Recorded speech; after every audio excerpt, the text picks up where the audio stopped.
Welcome to the Kumar Dev education. मैं अपने channel में आपका स्वागत करता हूँ। ये बीए प्रोग्राम का हिस्ट्री सेमेस्टर 2 मैंने आपको इसका दूसरा क्वेश्चन बता दिया था। अब इसका मैं आपको सबसे लास्ट पर्सन चौथा बताने जा रहा हूँ। निम्नलिखित में से किसी 4 पर्सनशिप टिप्पणी लिखें।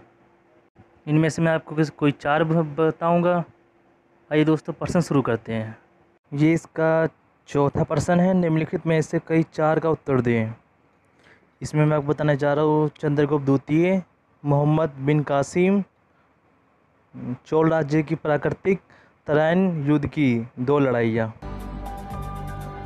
चंद्रगुप्त द्वितीय समुद्रगुप्त के पश्चात उनके प्रधान महानसी दत्त देवी से उत्पन्न पुत्र चंद्रगुप्त द्वितीय गुप्त राजवंश का सर्वाधिक महत्वपूर्ण एवं शक्तिशाली शासक बना। गुप्त वंशीय लेखकों में उसे तत्परिगृहित अर्थात उसके समुद्रगुप्त द्वारा चुना गया कहा गया है। वैवाहिक संबंध गुप्तों की विदेशिक नीति में वैवाहिक संबंधों का महत्वपूर्ण हाथ रहा है। चंद्रगुप्त प्रथम ने लक्ष्मणी राजकन्या कुमार देवी से विवाह कर सार्वभौम पद प्राप्त किया तथा समुद्रगुप्त ने भी संघ कुषाणों से कन्याओं का उपहार पाया था। अंत चंद्रगुप्त द्वितीय ने भी जो अपने पिता के ही समान एक कूटनीतिज्ञ एवं दूरदराजी सम्राट था, सर्वप्रथम वैवाहिक संबंधों द्वारा अपनी आंतरिक स्थिति दृढ़ किया। इस उद्देश्य से उसने अपने समय में 3 प्रमुख राजवंशों के साथ वैवाहिक संबंध स्थापित किए। धर्म चंद्रगुप्त एक धर्मनिष्ठ वैष्णव था। उसने परम भगवत की उपाधि धारण की। महरौली लेख के अनुसार उसने विष्णुपद पर्वत पर विष्णु ध्वज की स्थापना कराई थी, परंतु वह अन्य धर्म अनुयायियों के प्रति पर्याप्त सहानुभूति था। उसने बिना किसी भेदभाव के अन्य धर्मावलंबियों को प्रशासन के उच्च पदों पर नियुक्त किया तथा दूसरे धर्मों में दान दीन दिया। उनका संधिविग्रहिक सचिव वीरसेन सेव था, जिसने भगवान शिव की पूजा के लिए उदयगिरी पहाड़ी पर एक गुफा का निर्माण कराया था। उसका सेनापति अब्रक का देव बौद्ध था। सांची लेख के अनुसार उसने सांची महाविहार के आर्य संत को 25 दिनारे और ईश्वर प्रशासक ग्राम दान में दिया था। यह प्रतिदिन 5 भिक्षुओं को भोजन कराने एवं रत्न गृह में दीप जलाने के लिए दिया गया था। इसी प्रकार मथुरा लेख में आर्यदिताचार्य नामक एक शिव का उल्लेख मिलता है। उसने अपने पुण्यजन के लिए 2 शिवलिंगों की स्थापना कराई थी। चंद्रगुप्त द्वितीय का शासन चंद्रगुप्त द्वितीय के केवल एक महान विजेता ही था, बल्कि वह एक योद्धा एवं कुशल शासक भी था। गुप्त प्रशासन का निर्माण उसी ने किया। उसका 40 वर्षों का दीर्घकालीन शासन शांति, सुव्यवस्था एवं समृद्धि का काल रहा। उसे अनेक योग्य तथा अनुभवी मंत्रियों की सेवा प्राप्त थी।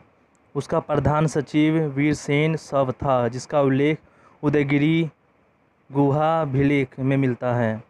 सनसानिक महाराज पूर्वी मलवा प्रदेश का राज्यपाल रहा होगा। उदयगिरी के लेख में वह अपने को चंद्रगुप्त का पादनुध्यात कहता है। अकरक्का देव उसका प्रधान सेनापति था। सांची के लेख में उसके नाम का उल्लेख मिलता है, जहाँ उसने अनेक युद्धों में यश प्राप्त करने वाला कहा गया है। करमदंडा लेख से ज्ञात होता है कि शिखर स्वामी उसका एक मंत्री था। चंद्रगुप्त द्वितीय का एक पुत्र गोविंद गुप्त तीरमुक्त प्रदेश का राज्यपाल था। बसाड मुद्रालेख में इस प्रांत का उल्लेख मिलता है। इनके अतिरिक्त अन्य निपुण प्रशासनिक अधिकारी एवं कर्मचारी भी थे। चोल राज्य की राजधानी तंजावुर थी। चोल साम्राज्य 3 प्रशासनिक इकाइयों में बटा था, जिसे केंद्र सरकार, स्थायी सरकार तथा स्थानीय सरकार कहा गया। उत्तर मेरु अभिलेख चोल के प्रशासन पर रोशनी डालते हैं। प्रशासन का नेतृत्व राजा करता था। चोल शासन स्वरूप में वंशगत था। चोल के ही शाही पारिवारिक परंपरा के अनुसार चोल राजा की गद्दी का अनुगामी हकदार सबसे बड़ा बेटा होगा। स्पष्ट रूप से उत्तराधिकारी को युवराज कहा जाता था। चोल राजाओं की शाही चिन्ह शेर था। राजा की उसके काम में मदद करके मंत्रियों की सभा करती थी। निम्न अधिकारियों को श्रुतरम कहा जाता था, जबकि उच्च अधिकारियों को पेरुतरम कहा जाता था। पूर्व साम्राज्य 9 प्रांतों में विभाजित था, जिसे मंडलम कहा गया। हर एक प्रांत का नेतृत्व राज्यपाल करता था, जो कि राजा से आदेश प्राप्त करता था। हर मंडलों को कोष्टम या बेलन-दसु में विभाजित किया जाता था, जिसे आगे नाडु में परिभाषित किया था। प्रत्येक नाडु आगे गांव में विभाजित था, जिसे उसे कहा गया। चोल सरकार पूरी तरह से भूमि कर पर, जो कि उनकी राय का मुख्य स्रोत था, निर्भर थी। भूमि उपज का 1/6 भाग कर के रूप में इकट्ठा किया जाता था। भूमि राजस्व के अलावा आयात कर पर पर्थ पर भी साम्राज्य के आय के स्रोत थे। इसके अलावा बंदरगाहों, वनों तथा खाद्यान्नों के ऊपर कर भी राजा के सेनापति में इकट्ठा किया जाता था। चोलाओं के पास सक्षम सेना तथा जल सेना थी। सेना 70 रेजिमेंटों से बनी थी। चोल राजा उच्च कोटि के अरबी घोड़ों का आयात ऊंची कीमत पर करते थे। चोल राजा मुख्य न्यायाधीश का भी काम करते थे, क्योंकि बड़े मुकदमों की पैरवी वहाँ अपने आप करते थे। ग्राम स्तर के छोटे विवाद ग्राम सभा में सुलझाए लिए जाते थे। चोलों की एक प्रमुख प्रशासनिक इकाई नाडु थी। प्रत्येक नाडु का नेतृत्व नातार के द्वारा किया जाता था, जबकि नाडु की सभा को नतवाई कहा जाता था। ग्राम प्रशासनिक की पूरी जिम्मेदारी चोल साम्राज्य की नींव इकाई, जिसे ग्राम सभा के नाम से जाना गया, पर थी। यहाँ सड़क, तालाबों, मंदिरों तथा सार्वजनिक तालाबों का रख रखाव करती थी। ग्राम सभा गांव के बकाया कर अदा करने की पर भारी थी, जो राजा की संपत्ति में जाता था। ग्राम प्रशासन को वारियास के द्वारा प्रभावशाली तरीके से चलाया जाता था, जिससे साम्राज्य के पुरुष सदस्य थे। वारियस 2 प्रकार के होते थे। उदाहरण के लिए, न्याय प्रशासन न्याय वीरम के द्वारा किया जाता था, जबकि मंदिरों का धर्म वीरन द्वारा देख रेख किया जाता था। वित्त व्यवस्था की देखरेख की जिम्मेदारी पौन वीरियम को दी जाती थी। विजयाला चोल 848-871 ई। चोल साम्राज्य के स्थापक होने के साथ ही यह परेकसरी वर्मन के नाम से भी जाने जाते थे। पल्लव वंश के एक सामंती सरदार होने के कारण इन्हें सेना व प्रशासन की अच्छी समझ थी। 850 ईस्वी में तंजौर को अपने अधिकार में लेकर वहां अपनी राजधानी बनाई और परकेसरी की उपाधि भी प्राप्त करी। आदित्य प्रथम 871-907 ईस्वी विजयाला का उत्तराधिकारी होने के कारण 871 ईस्वी में गद्दी पर बैठा था। उसने अपनी युद्ध कौशल से पल्लव राज्य के साथ ही पांड्य और कलिंग देश को भी चोल साम्राज्य में मिला दिया। उसे बुंदेलखंड की उपाधि मिल गई। परांतक प्रथम 907-950 ईस्वी अपने पिता आदित्य प्रथम की मृत्यु के बाद परांत प्रथम गद्दी पर बैठा था। पिता की भांति वीर परांत ने भी पल्लवों पर जीत हासिल करके कोदराम की उपाधि प्राप्त कर ली थी। अपने अंतिम दिनों में प्रांत राष्ट्रकूट साम्राज्य कृष्ण तृतीय 949 ईस्वी में पूरी तरह से पराजित हो गया। इस पराजय ने चोल साम्राज्य की नींव हिला दी थी। मोहम्मद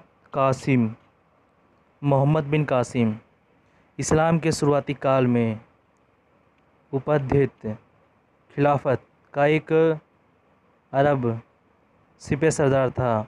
अपने 17 साल की उम्र में ही उसने भारतीय उपमहाद्वीप पर हमला करने के लिए भेज दिया गया था। कासिम का जन्म सऊदी अरब में स्थित तराइन शहर में हुआ था। वह अल शरीफ कबीले का सरदार था। उनके पिता कासिम बिन यूसुफ थे, जिनके देहांत के बाद उनके दाऊ हज बिन यूसुफ ने उसे संभाला। उसने हजत की बेटी जुवेदा से शादी कर ली और फिर उसे सिंध पर मकरान तख्त के रास्ते से आक्रमण करने के लिए रवाना कर दिया गया। कासिम के अभियान को हज कूफा नामक शहर में बैठकर नियंत्रित कर रहा था। मोहम्मद बिन कासिम अत्यधिक ही क्रूर योद्धा था। सिंध के दीवान गुंदुमल की बेटी ने सर कटवाना स्वीकार किया, पर मीर कासिम की पत्नी बनना नहीं। बेव दुनिया के सौदानुसार इसी तरह वहाँ के राजा दाहिर 669 ईस्वी में राजा बने और उनकी पत्नियों और पुत्रियों ने भी अपनी मातृभूमि और अस्मिता की रक्षा के लिए अपनी जान भी दे दी। सिंध देश के सभी राजाओं की कहानियाँ बहुत ही भ्रमिक और दुखदायी है। आज सिंध देश पाकिस्तान का एक प्रांत बन कर रह गया है। राजा दाहिर अकेले ही अरब और ईरान के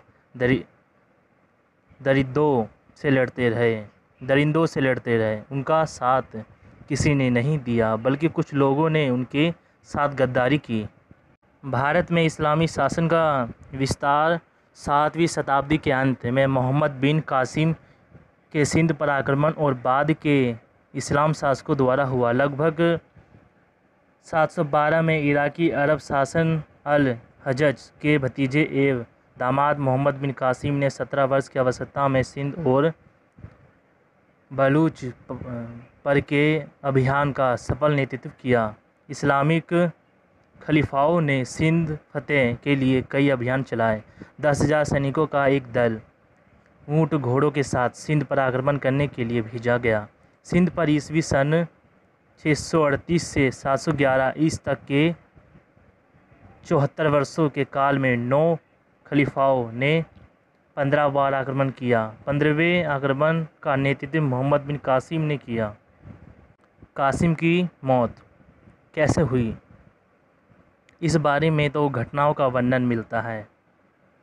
चचनामा नामक ऐतिहासिक दस्तावेज अनुसार कासिम ने जब राजा दाहिर सेन की बेटियों को तोहफा बनकर खलीफा के लिए भेजा तो खलीफा ने इस अपना अपमान यह समझा कि कासिम पहले ही उनकी इज्जत लूट चुका है और अब खलीफा के पास भेजा है। ऐसे समझकर खलीफा ने मोहम्मद बिन कासिम को बैल की चमड़ी में लिपेट कर वापस दमिश्क मंगवाया और उसी चमड़ी में बंद होकर दम घुटने से वह मर गया। लेकिन बाद में खलीफा को पता चला कि दाहिर सेन की बेटी ने झूठ बोला, तो उसने तीनों बेटियों को जिंदा दीवार में सुनवा दिया।